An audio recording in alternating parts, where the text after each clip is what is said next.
तो last class में हम लोगों ने टू डायमेंशनल मोशन का आपको वेक्टर कितने प्रकार के होते हैं और जब आप किसी वेक्टर को किसी रियल नंबर से मल्टीप्लाई करते हैं तो उसका क्या रिजल्ट आता है और रिजल्टेंट वेक्टर के बारे में बात किया था तब जबकि वेक्टर आइदर पैरेलल थे या फिर एंटी पैरेलल। इतना तक मैंने आपको पढ़ा दिया था। अब आज आगे हम लोग उसके पर देखते हैं condition for zero resultant vector. What is the condition for a zero resultant vector? एक एक करके समझते हैं क्या क्या कंडीशन होता है जिस केस में जो रिजल्टेंट ऑफ अ वेक्टर आए वो क्या हो जाए, जीरो हो जाए। लिखिए पहला point, if three vectors acting on a point object, if three vectors acting on a point object at same time acting on a point object at same time are represented in magnitude and direction, are represented in magnitude and direction by the three sides of a equilateral triangle. If three vectors acting on a point object at some time are represented in magnitude and direction by the three sides of an equilateral triangle taken in same order, the resultant is zero. The resultant is zero. Taken in same order का मतलब ही सिर्फ आप लोगों को समझना है what is the meaning of taken in same order. This is the meaning of taken in same order. Meaning कि एक का हेड दूसरे के एंड से जुड़ा हुआ हो, फिर अगले वाले का जो एंड है वो पहले वाले के हेड से जुड़ा हो। इस तरह से अगर साइक्लिक नेचर में जब कभी भी हम तीन वेक्टर को लिखेंगे तो इसका रिजल्टेंट जो आएगा A vector plus B vector plus C vector is equal to क्या होगा, जीरो होगा। ये कोई बहुत टफ चीज नहीं है, आप अगर चाहेंगे तो आप इसे रिजॉल्व करके देख भी सकते हैं कि क्या हो रहा होगा। कोई बहुत ज्यादा टफ बात नहीं है। क्या हो रहा है ध्यान से देखिए। Suppose this is a vector, इसको आपने क्या माना है, this is your A vector, ये आपका ए वेक्टर है। अभी बी वेक्टर आप किधर दिखाओगे, बी वेक्टर आपका यहां होगा, this is your B vector. और सी वेक्टर आप कहां दिखाओगे, यहां आप क्या दिखाओगे, सी वेक्टर दिखाओगे। इस प्रकार से आपने तीनों वेक्टर को दिखा दिया। कोई डाउट है तो पूछिए, कैसे सर आपने इस तरह कर दिया, हम लोगों को कैसे पता चलेगा कैसे होगा? आपने सिर्फ क्या किया कि इस तीनों वेक्टर को एक कार्टेशियन कोऑर्डिनेट सिस्टम में जाके पुट कर दिया। कार्टेशियन कोऑर्डिनेट सिस्टम में मैंने आपसे पहले भी इस बारे में कहा हुआ है कि किसी भी वेक्टर को आप एक जगह से दूसरे जगह बड़ी आसानी से मूव कर सकते हैं if you are not changing the direction of the vector as well as आप उसके मैग्नीट्यूड को बदल नहीं रहे हैं। तो मैंने ए वेक्टर को एज इट इज उठा के यहां रख दिया, बी वेक्टर उस दिशा में थी मैंने उसको इस दिशा में रख दिया, और सी वेक्टर इस दिशा में थी मैंने उसको उठा के इस दिशा में रख दिया।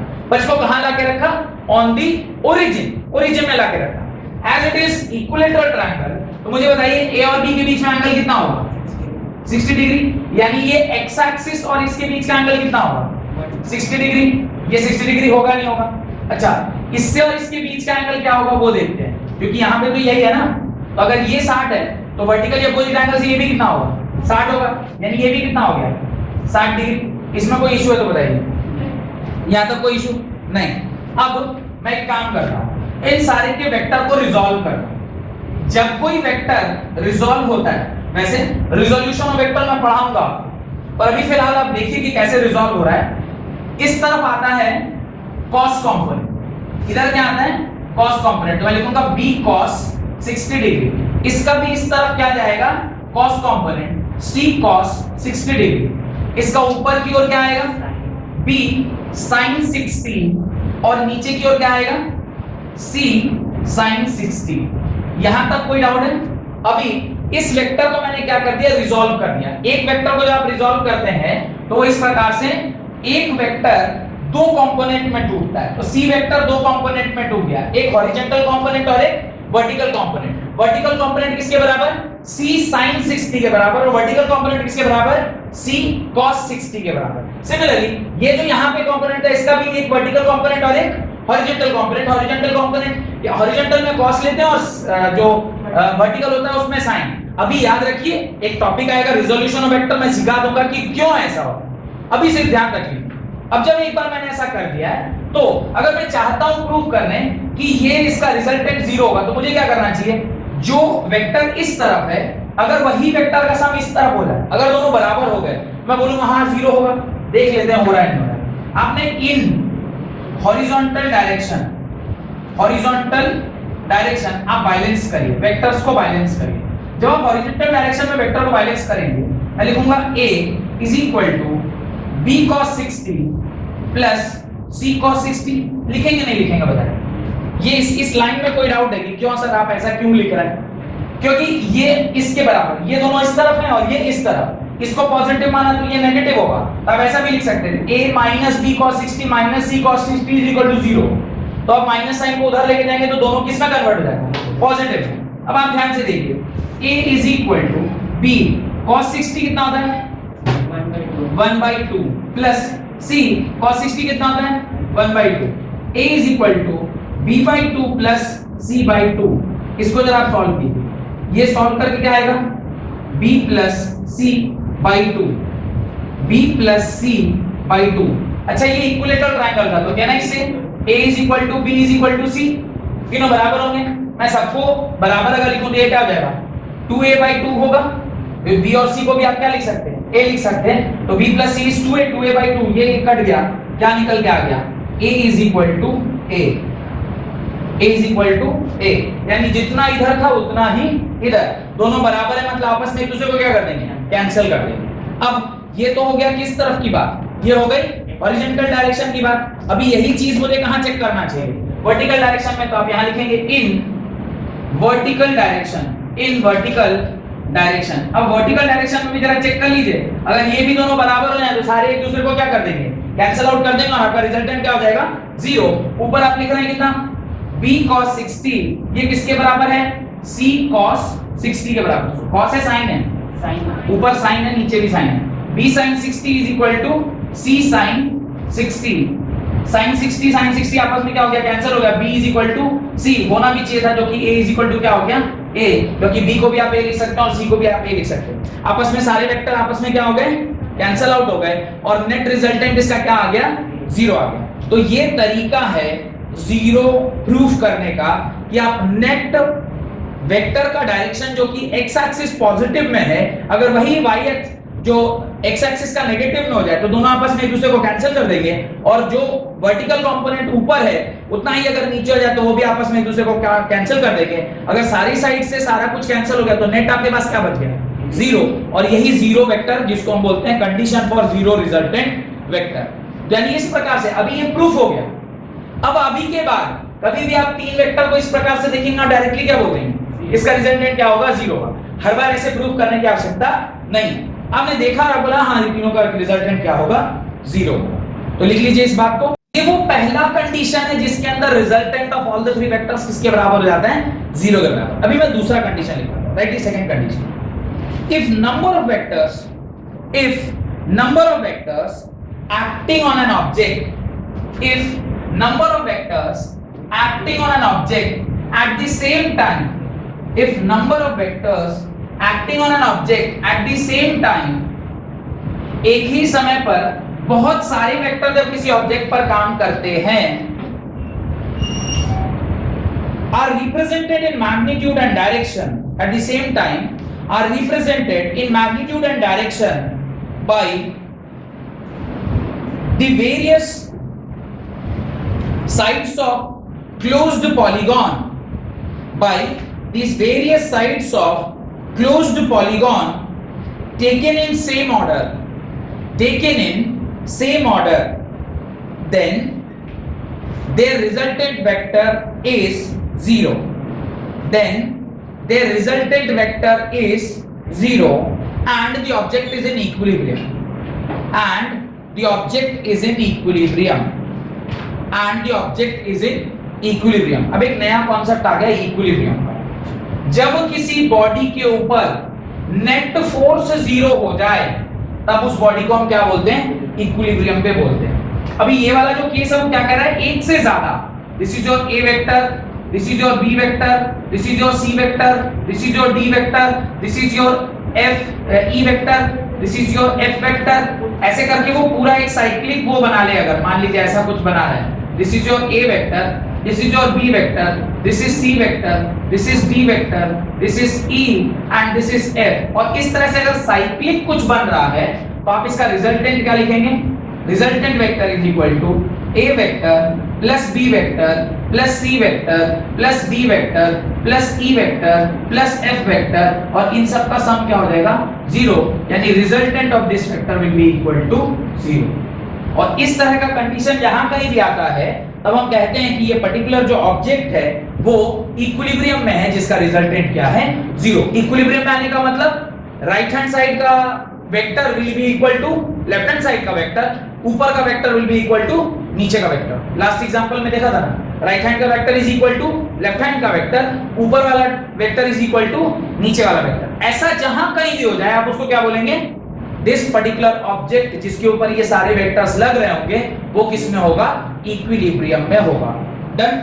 जल्दी जल्दी इसको लिखिए और उसके नीचे लिखिए condition of an equilibrium of an object. Condition of an equilibrium of an object. Condition of an equilibrium of an object. एक ऑब्जेक्ट इक्विलिब्रियम में है ये मुझे कैसे पता चलेगा कि एक ऑब्जेक्ट इक्विलिब्रियम में है?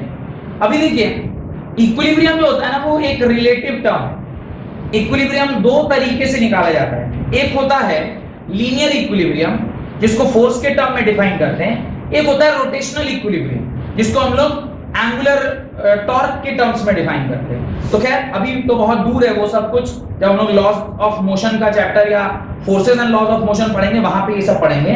अभी फिलहाल जो इक्विलिब्रियम का मतलब है इन टर्म्स ऑफ वेक्टर वो हम लोग लिखते हैं, right? There is no linear motion of an object।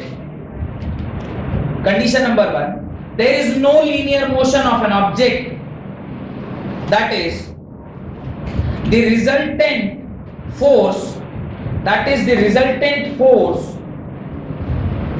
that is the resultant force on an object is 0, on an object is 0। First condition, net force system के ऊपर क्या होना चाहिए? 0 होना चाहिए, तभी मैं उसको क्या बोलता हूं? इक्विलिब्रियम पे बोलता हूं। पहली बात। दूसरी बात, second point, right the second point. Second point क्या कहता है? There is no rotational motion. Second point, if there is no rotational motion, if there is no rotational motion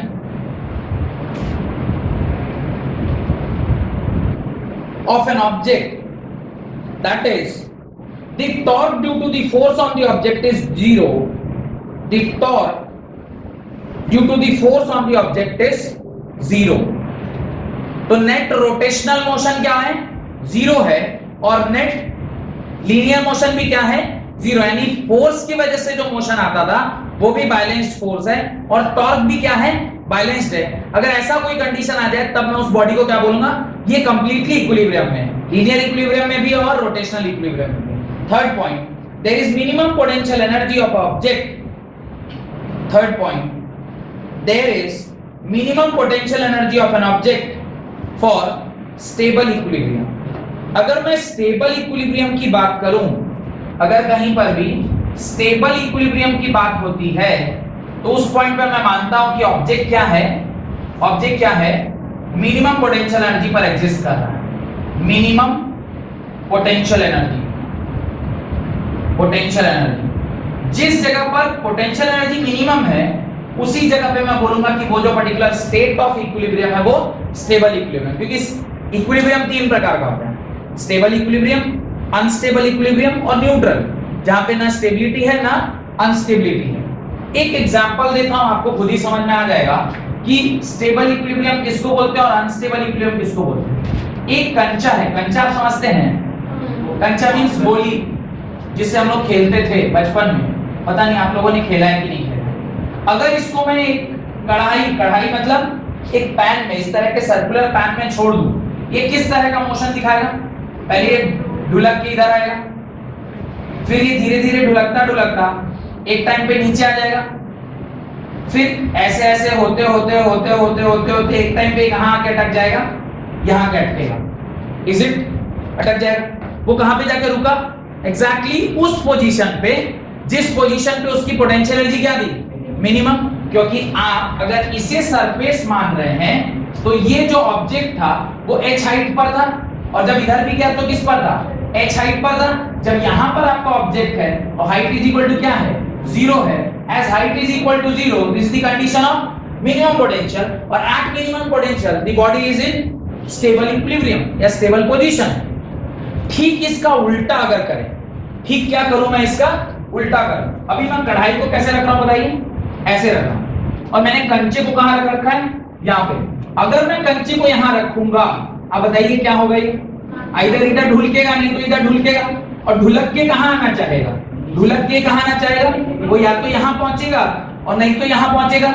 यानी अगर आप उसको कोई हाइट दे दीजिए h, तो उसकी टेंडेंसी क्या होती है कि वो अपने आप को किस जगह पर सिचुएट करना चाहता है, h इज इक्वल टू 0 पे। लेकिन जब वो यहां सिचुएटेड था तो वो स्टेबल नहीं था, स्टेबल नहीं था, इसीलिए वो क्या हुआ, अनस्टेबल स्टेट में अनस्टेबल स्टेट से स्टेबल स्टेट की ओर जाने की उसकी टेंडेंसी थी। और जैसे ही ऐसा होगा तो ऊपर वाला स्टेट को क्या बोलेंगे, अनस्टेबल स्टेट या अनस्टेबल इक्विलिब्रियम, और नीचे वाला जो स्टेट होगा उसको क्या बोलेंगे, स्टेबल इक्विलिब्रियम। तो एक चीज इस पर्टिकुलर कॉन्सेप्ट से मुझे समझ में आ गया कि जब कभी भी किसी भी सिस्टम का पोटेंशियल एनर्जी मिनिमम होता है तो उस पॉइंट पे जो स्टेबल अचीव करता है वो पर्टिकुलर सिस्टम, उसको क्या बोलते हैं, स्टेबल इक्विलिब्रियम।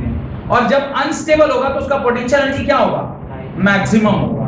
तो ये एक स्टेटमेंट आपको ध्यान रखना है। अगर समझने के लिए ये दोनों डायग्राम आप बना लीजिए, this is the state of unstable equilibrium and this is the state of stable equilibrium, whereas here this is the state of stable equilibrium and this is the state of unstable equilibrium.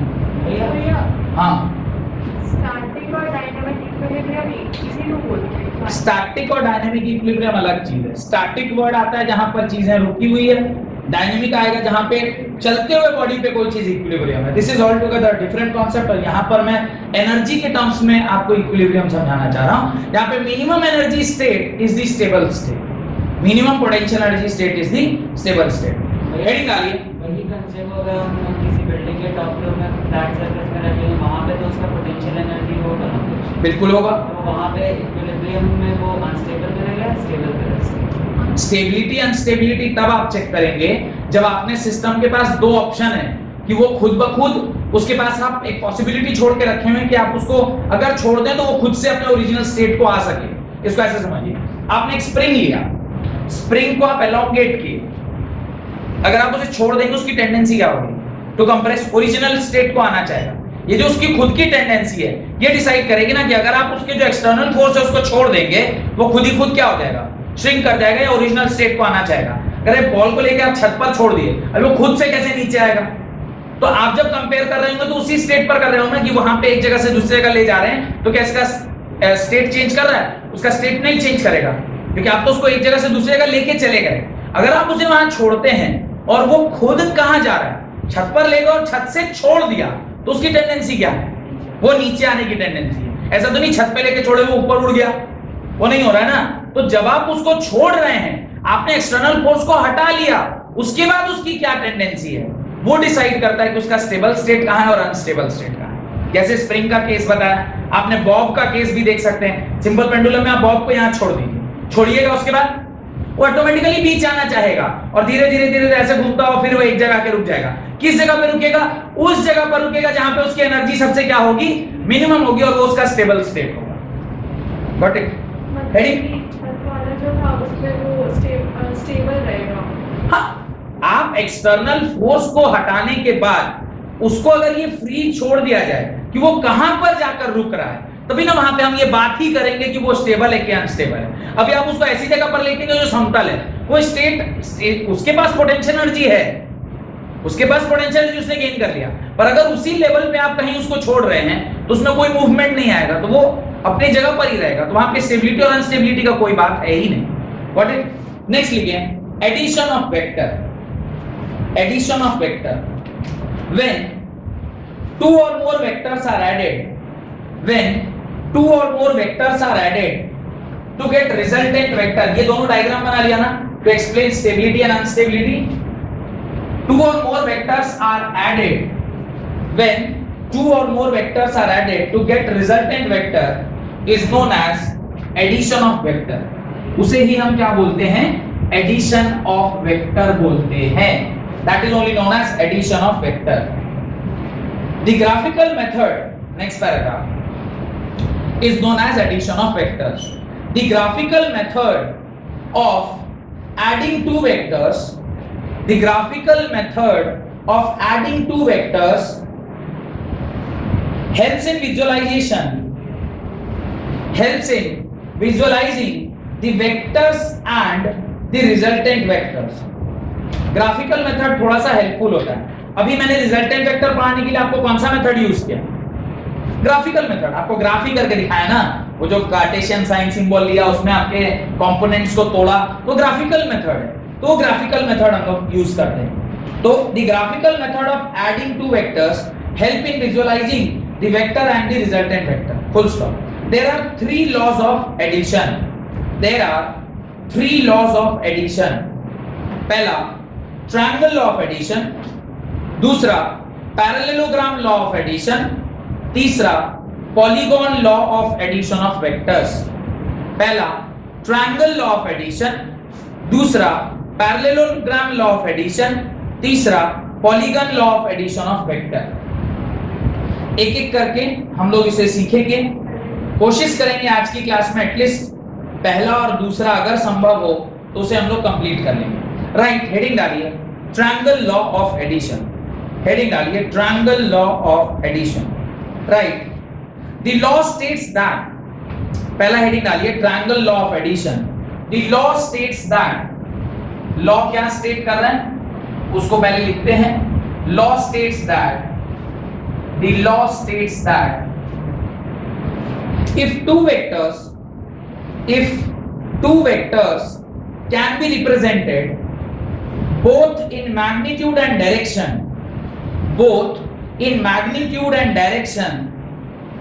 by two sides of a triangle taken in same order, by two sides of a triangle taken in same order. Hope now you are clear with the concept of taken in same order. This is called as taking in same order. Like एक का head दूसरे के tail से जुड़ा हुआ है, that is only called as taking in same order. Then their resultant is represented completely. Then their resultant is represented completely both in magnitude and direction. Both in magnitude and direction by the third side of a triangle taken in opposite direction. Both in magnitude as well as direction by the third side of a triangle taken in opposite direction. अब ये इस triangle का तीसरा side है, board पर ध्यान दीजिए। ये हमारा पहला वेक्टर था, ये हमारा दूसरा वेक्टर है। पहला वेक्टर और दूसरा वेक्टर का रिजल्टेंट वेक्टर एक इस तरह के ट्रायंगल का तीसरा साइड है, पर इस बार हम सेम ऑर्डर में नहीं लेके क्या बोल रहा है लेने के लिए उसे, इन अपोजिट डायरेक्शन। दिखाई दे रहा है, देखिए लिखा हुआ है The law states that if two vectors can be represented both in magnitude and direction by two sides of a triangle taken in same order, then their resultant is represented by completely both in magnitude and direction by the third side of a triangle taken opposite in direction. इसको आप क्या मानोगे? This is your resultant vector. This is your resultant vector. छोटा सा derivation है, कोशिश करना है उसको समझने का, बहुत आसान है, आप चाहिएगा तो समझ जाइएगा। इस एंगल को आप क्या लेते हैं, थीटा लेते हैं, और यहां पर जो एंगल बनता है इसे आप क्या बोलते हैं, पाई बोलते हैं। अब यहां पर जो एंगल बन रहा है उसे आप क्या बोलते हैं, पाई बोलते हैं। अब जरा ध्यान से देखिएगा तो आपको तुरंत से डेरिवेशन समझ में आ जाएगा। इस ट्रायंगल का आप कुछ नाम दे दीजिए। ट्रायंगल का नाम दीजिए PQR। इस ट्रायंगल का नाम दीजिए P, इसको लिखिए Q, इसको लिखिए R, और इस पॉइंट को लिख लीजिए S। अब क्या मैं इस B वेक्टर को दो भाग में तोड़ सकता हूं? B cos phi SQ distance किसके बराबर आया? B cos phi के बराबर, और RQ डिस्टेंस किसके बराबर आएगा? B sin phi के बराबर। ये ऑलरेडी मैंने आपको बता रखा है कि जब कभी भी आप वेक्टर को तोड़ते हैं तो एक उसका हॉरिजॉन्टल कंपोनेंट होता है और एक उसका वर्टिकल कंपोनेंट होता है। अब मुझे रिजल्टेंट निकालना है, रिजल्टेंट बाद में निकालेंगे। tan थीटा के बारे में सोचते हैं। अच्छा, what is theta? Theta is the angle between a vector and resultant vector. Phi is the angle between a vector and b vector. ये भी जानना आपके लिए जरूरी है। अब देखिए, tan theta is equal to होगा परपेंडिकुलर बाय बेस। आप क्या लिखोगे? r cube by p cube. r cube को आप क्या लिख सकते हो? r क्यूब को आप लिख सकते हो b sin theta whole divided. p cube को आप क्या लिखोगे? p cube will be equal to ps plus sq लिखोगे क्या? ध्यान से देखें, अगली लाइन में क्या मैं ऐसा लिख सकता हूं? b sin थीटा, ये फाई गलती से लिखी, b sin phi by a plus b cos phi perpendicular by base. tan theta हमेशा मुझे क्या देता है बताइए? tan थीटा मुझे क्या देगा? tan theta will give me the direction in which the resultant vector is present। बताए थे ना, tan थीटा हमेशा क्या देता है? tan theta is the direction in which the resultant vector is present। अब सेकंड चीज जरा ध्यान से देखिए, मुझे क्या निकालना है? रिजल्टेंट, यानी किसी भी वेक्टर का दो ही चीज आप निकालते हो ना। अगर रिजल्टेंट वेक्टर मैं निकाल रहा हूं तो इसके अंदर मैं दो ही चीज निकालूंगा, एक तो इसका डायरेक्शन जो tan थीटा देगा यानी थीटा देगा, और दूसरा इसका मैग्नीट्यूड। अब जरा मैग्नीट्यूड के बारे में देखते हैं। मैग्नीट्यूड आप कैसे निकालोगे? ध्यान से देखिए, आप लिखेंगे PR का whole square is equal to RQ का होल स्क्वायर प्लस PQ का होल स्क्वायर। PR का whole square is equal to under root RQ क्या है? B sin phi का होल स्क्वायर प्लस PQ किसके बराबर? A plus B cos phi के बराबर, A plus B cos phi का होल स्क्वायर। चलिए इसको जरा खोलकर चेक करते हैं कि क्या है।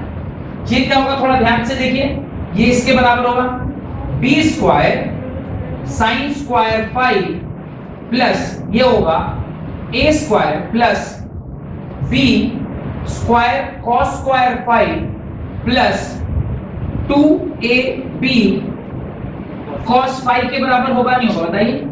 कोई दिक्कत? अगले स्टेप में इस वाले टर्म को और इस वाले टर्म को क्या मैं कॉमन लेकर cos b स्क्वायर कॉमन ले सकता हूं? ध्यान से देखिए, a स्क्वायर प्लस ये और ये में से मैं b स्क्वायर कॉमन ले लिया, क्या बचा? sin square phi plus cos square phi plus 2ab cos phi। चलिए आप जानते हैं sin square theta plus cos square theta किसके बराबर? 1 के बराबर। यहां तक कोई दिक्कत है तो बताइए? नहीं, किसी भी कोई स्टेप में कोई दिक्कत? मैं यहां पर बाकी का डेरिवेशन ऊपर लेकर आ रहा हूं, ठीक है? क्या कौन सा? ये नहीं, उसके बगल में LHS इधर इसके नीचे में ये उसका LHS ये PR होगा, स्क्वायर नहीं होगा। अच्छा ये, हाँ अभी उसको जरा ध्यान से देखते हैं। ये खत्म हो गया, अब आपके पास क्या बच गया? Resultant vector is equal to resultant vector का मैग्नीट्यूड। हम लोग यहाँ रिजल्टेंट वेक्टर क्या लिखेंगे? मैग्नीट्यूड। ये किसके बराबर होगा? अंडर रूट, ये आया a square plus b square plus 2ab cos phi के बराबर। ये जो वैल्यू निकल के आई है इसे ही हम क्या बोलते हैं? किसी भी वेक्टर का रिजल्टेंट बोलते हैं। एक वेक्टर निकालने के लिए आपको दो चीजों की आवश्यकता पड़ती है। पहली चीज क्या है? First thing is magnitude and the second thing is direction. Magnitude कैसे निकलेगा? कि यहां से मैंने मैग्नीट्यूड का कैलकुलेट करके मैग्नीट्यूड यहां निकाला और यहाँ tan थीटा, और इसी को मैग्नीट्यूड थीटा जब निकालेंगे तो ये क्या हो जाएगा, theta will be equal to tan inverse b sin phi by a plus b cos phi के बराबर। इस प्रकार से आप उसका डायरेक्शन भी निकाल लोगे। डायरेक्शन ऑलवेज हमें कैसे मिलता है, थीटा से, और मैग्नीट्यूड कहां से मिलता है, इस तरह से निकालने पर। अभी जो फॉर्मूला आपने यूज किया है अब तो डेरिवेशन हो गया, याद क्या रखना है, what you have to remember, you have to remember is resultant of any two vector is a square plus b square plus 2ab cos phi, where phi is what, phi is the angle between both the vectors. A square plus b square plus 2ab cos phi, phi is the angle between two vectors, and direction निकालने के लिए क्या निकालते हैं, theta, that is tan inverse b sin phi by a plus b cos phi के बराबर। इस तरह से आप आसानी से इस दोनों डब्बे को याद कर सकते हैं। एक तो ये डब्बा याद रखना है, ये थीटा वाला, और एक ये रिजल्टेंट वाला, ये दोनों डब्बा को आपको याद रखना चाहिए। tan इनवर्स की कुछ वैल्यूज याद रखिएगा, tan inverse 15 degree, tan inverse 30 degree, tan inverse 45 degree, tan inverse, अगर मान लीजिए नहीं भी याद है तो आप theta is equal to tan inverse that by that, जो भी वैल्यू आया है उसको छोड़ दीजिएगा तो भी बराबर आपको नंबर मिलेगा, क्योंकि जनरली एग्जाम्स में आपको कैलकुलेटर अलाउड नहीं होता है। पर कुछ ऐसे नोन वैल्यू हैं, जैसे tan 45 होता है कितना, 1, तो अगर theta is equal to tan inverse 1 आ गया तो you should write theta is 45 degree. Known value आया तब तो आप लिख सकते हैं ना, अननोन वैल्यू आया तो theta is equal to tan inverse में आप उसे छोड़ सकते हैं, आपका नंबर नहीं कटेगा। इसके नीचे हेडिंग डालिए स्पेशल केस, इसके नीचे हेडिंग डालिए स्पेशल केस। अभी आप स्पेशल केस लिख रहे हैं कि अगर कुछ ऐसा हो गया जो मैं बता रहा हूं तो आप क्या करेंगे। अब ये डेरिवेशन लिख लिया ना, एटलीस्ट tan थीटा का तो लिख ही लिया होगा, ये tan थीटा वाला डेरिवेशन लिख लिया ना, अच्छा ये भी लिख लिया होगा मेरे ख्याल से, लगभग लिख ही लिया होगा। चलिए अब जरा ध्यान दीजिए स्पेशल केस क्या है। स्पेशल केस कहता है अगर, स्पेशल केस कहता है अगर इफ जो फाई है वो कितना है 90 डिग्री। पहले इसका मतलब क्या समझते हैं, इसका मतलब ये आपका क्या है a वेक्टर और ये आपका क्या है b वेक्टर, और उसके बीच का एंगल कितना है 90 डिग्री, यही है ना, ये b वेक्टर है और दिस इज a वेक्टर, तो ये क्या हो जाएगा रिजल्टेंट वेक्टर होगा। r वेक्टर का मैग्नीट्यूड जब आप निकालेंगे तो r वेक्टर क्या आएगा, under root a square plus b square plus 2ab cos phi, cos 90 is 0, cos 90 is 0, ये वाली क्वांटिटी क्या हो जाएगी 0 हो जाएगी, और रिजल्टेंट वेक्टर आपका क्या निकल के आ जाएगा a square plus b square. Pythagoras theorem ये कहता है ना, hypotenuse is equal to under root perpendicular square plus base square.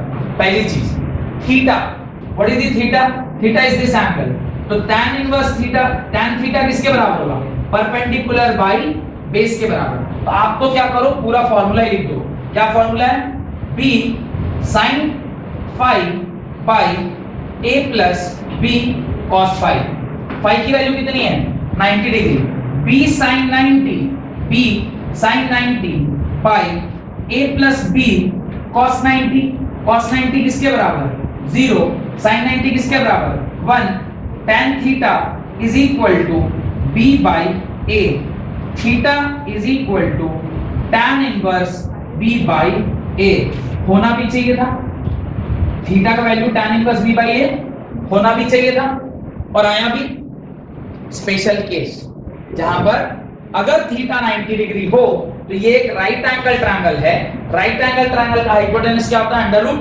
Base square plus perpendicular square, और थीटा किसके बराबर आता है tan inverse perpendicular by base के बराबर होता है। कोई दिक्कत, कोई दिक्कत, अगला सवाल लिखें, अगला सवाल मतलब इसी पर्टिकुलर कॉन्सेप्ट के ऊपर एक सवाल लिखें। If you walk 4 kilometers, if you walk 4 kilometers in east direction, if you walk 4 kilometers in east direction, आप ईस्ट दिशा में 4 किलोमीटर ट्रैवल किए हैं, and then 3 kilometers in north direction, 3 kilometers in north direction, what will be the displacement? What will be the displacement, एक बच्चे ने question खत्म होने से पहले ही बता दिया कि displacement will be 5। Obviously displacement क्या होगा, 5 होगा। आप 4 किलोमीटर कहां चले, ईस्ट दिशा में चले। फिर उसने क्या बताया, 3 किलोमीटर आप कहां चले, नॉर्थ दिशा में चले। अब ये ट्रायंगल बनाएगा जो आपका रिजल्टेंट है, तो रिजल्टेंट इज इक्वल टू क्या होगा, r vector is equal to r resultant is equal to under root a square 16 b square 9, ये हो जाएगा root 25 which is equal to 5 kilometre. लेकिन जब कभी भी हम किसी डिस्प्लेसमेंट के बारे में बात करते हैं तो हमें सिर्फ और सिर्फ मैग्नीट्यूड नहीं बताना होता है, मुझे मैग्नीट्यूड के साथ साथ और क्या बताना होता है, मुझे इसका डायरेक्शन भी बताना होता है। तो डायरेक्शन आप लिखेंगे तो लिखेंगे tan theta is equal to perpendicular by base that is 3/4, theta is equal to tan inverse 3/4, और ये आपका क्या हो जाएगा, direction of the resultant vector, theta is equal to tan inverse 3/4 के बराबर। Got it? हेडिंग डालें parallelogram law of vector addition, heading डालें parallelogram law of vector addition. यहां तक किसी को कोई दिक्कत है तो पूछिए। ये जो भी मैंने सवाल झटपट में बनवा दिया, इसमें कोई दिक्कत है क्या? इसमें कोई दिक्कत नहीं होना चाहिए, क्योंकि सिंपल सा सवाल था जो कि अगर ये वेक्टर आपको ना भी पढ़ाया जाए तो भी आप बता सकते थे कि अगर इधर 4 है इधर 3 है तो ऑब्वियसली ये पाइथागोरस ट्रिपलेट है तो आपका 5 ही आएगा। आपको लफड़ा फंसा था खाली डायरेक्शन में, तो डायरेक्शन कैसे निकालते हैं, tan theta is equal to perpendicular by base that is 3/4, और थीटा इज इक्वल टू क्या होगा, tan इनवर्स 3/4 के बराबर होगा। हेडिंग डालें parallelogram law of vector addition, heading डालें parallelogram law of vector addition. अब देखिए parallelogram law of vector addition क्या कहता है, बहुत आसान है, सिर्फ समझना ही है, फॉर्मूला तो सेम ही होता है। अभी 2 वेक्टर है, उसको चाहे किसी भी लॉ से 2 को 2 से जोड़ना है, हिंदी में जोड़िएगा 2 जोड़ 2 तो भी 4 आएगा, इंग्लिश में जोड़िएगा 2 + 2 तो भी 4 आएगा, कोई बांग्ला में जोड़ेगा तो भी वही आएगा, उड़िया में जोड़ेगा तो भी वही आएगा, दुनिया के किसी लैंग्वेज में 2 में 2 जोड़ा जाएगा तो आंसर 2 ही आएगा।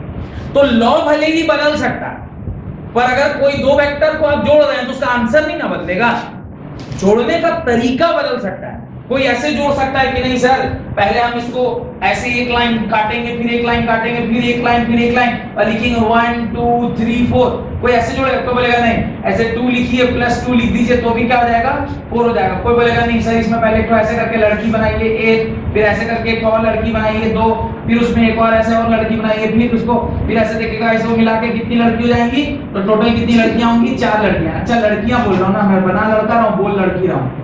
तो इस तरह से लड़कियों का तो ऐसे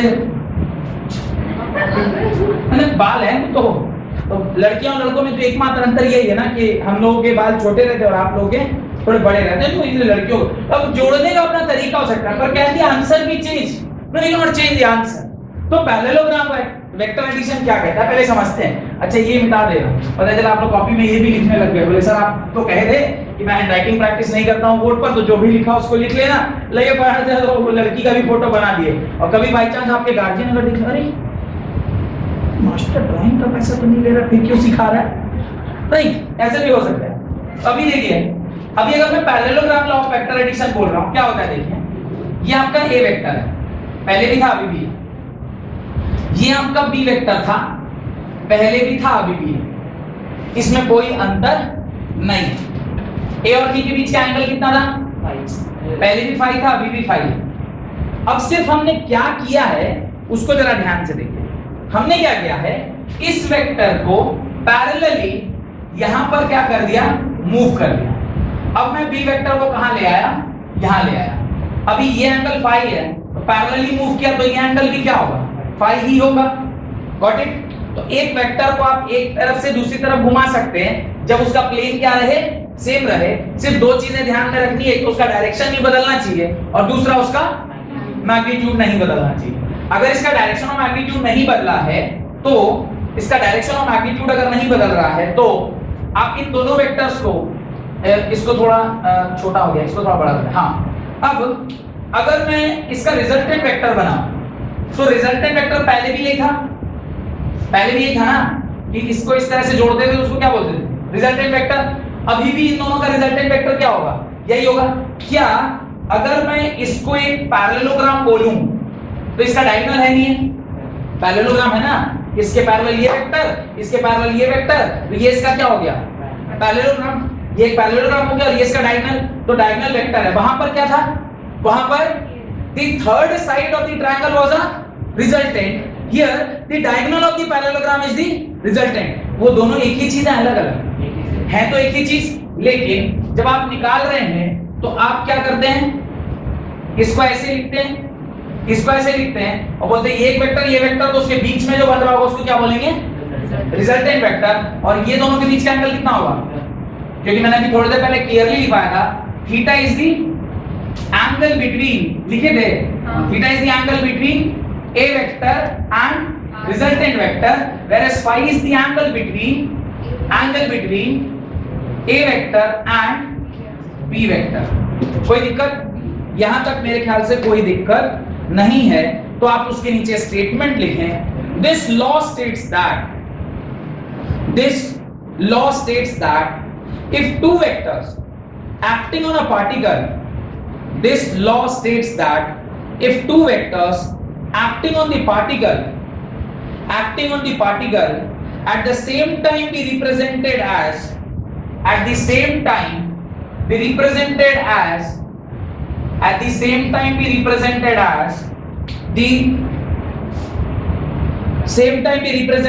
the adjacent side of a parallelogram drawn, the adjacent side of the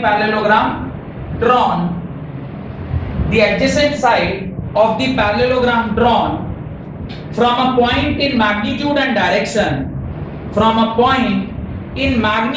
direction, then their resultant is represented by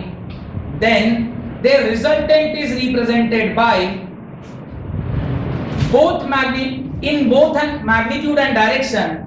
Resultant is represented in both magnitude and direction by resultant in both magnitude as well as direction by the diagonal of the parallelogram। मैं वापस से एक बार पढ़ रहा हूं। This law states that if two vectors acting on a particle at the same time be represented by adjacent sides of a parallelogram drawn from a point in magnitude and direction, then their resultant is represented in both magnitudes as well as direction by the diagonal of the parallelogram drawn from that same point।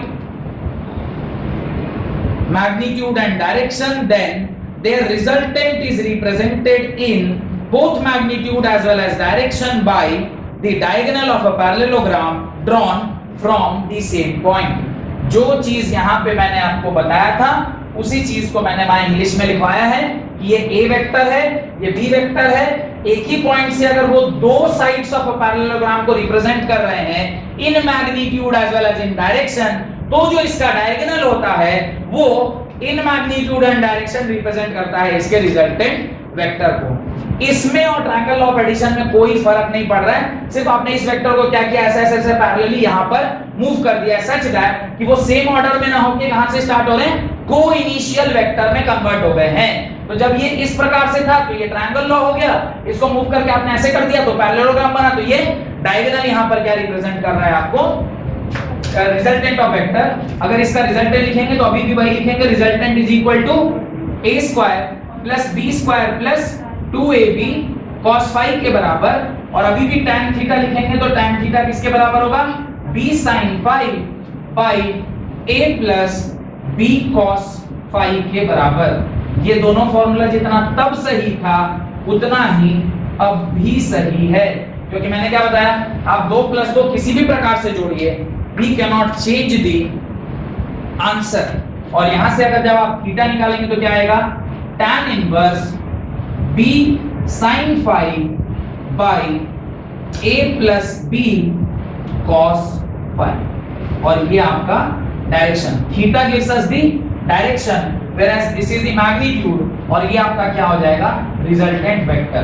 Resultant vector के दो part, एक magnitude और दूसरा direction, एक magnitude और दूसरा direction.